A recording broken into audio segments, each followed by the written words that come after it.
दोस्तों मोदी 3.0 को देख करके एक के बाद एक यूरोपीय देश अब लाइन पर आना शुरू कर चुके हैं और अब WTO में जाकर के यूरोपीय देशों ने भारत की उस मांग को एक्सेप्ट कर लिया है जिसके लिए भारत एक लंबे समय से प्रयास कर रहा था। अब जैसा कि आप जानते होंगे कि ये वही यूरोपीय देश हैं जो लगातार भारत के इंटरनल मैटर पर तमाम तरीके की टिप्पणियां करते आए हैं और ये देश सिर्फ टिप्पणियां नहीं करते बल्कि अगर हम इनके हिसाब से ना चलें तो ये भारत की कई चीजों पर प्रतिबंध लगाने की धमकी देते हैं। लेकिन इन सभी चीजों को किनारे करते हुए भारत ने जिस डिमांड को इनके सामने रखा था मजबूरन इन्हें वो एक्सेप्ट करनी पड़ी है। ये भी जानते हैं कि अगर भारत के साथ रिश्ते खराब हुए तो भविष्य में होने वाली मैन्युफैक्चरिंग और बायलैटरल ट्रेड्स के अंदर इन्हें बहुत ज्यादा प्रभाव देखने को मिल सकता है। तो क्या है पूरी रिपोर्ट इस छोटे से वीडियो में समझते हैं, लेकिन भारत की इस बढ़ रही ताकत के लिए इस वीडियो को छोटा सा लाइक और चैनल को सब्सक्राइब जरूर कीजिएगा। अब दोस्तों ये बात तो आप सभी जानते होंगे कि भारत आज दुनिया का वो सबसे बड़ा देश बन चुका है जो सबसे ज्यादा रेमिटेंसेस रिसीव करता है, यानी कि वो मुद्रा जो भारतीय मूल के लोग दूसरे देशों में कमा करके भारत के अंदर भेजते हैं और आज इसकी वैल्यू करीब 125 बिलियन US डॉलर पहुंच चुकी है। ये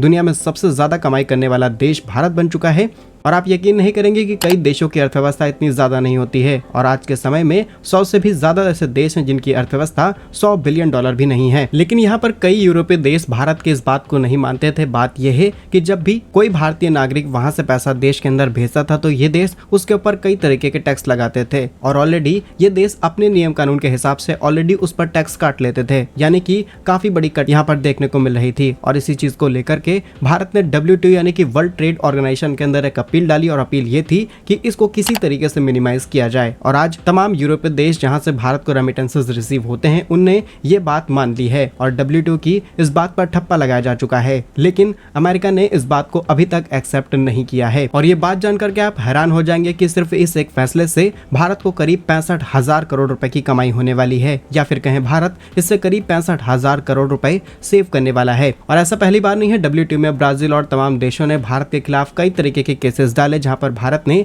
कई बार अपनी जीत हासिल की है और अभी तो भारत का रेमिटेंसेस रिसीव सिर्फ 125 बिलियन US डॉलर का है, लेकिन बताया जा रहा है कि 2025 में ये आंकड़ा काफी ज्यादा होने वाला है। ये करीब 150 बिलियन US डॉलर को भी पार करने वाला है। क्या कुछ कहना है इस पर हमें कमेंट्स में जरूर बताइए। भारत के ऐसे ही वीडियोस पाने के लिए वीडियो को लाइक और चैनल को सब्सक्राइब जरूर कीजिए। वंदे मातरम, भारत माता की जय।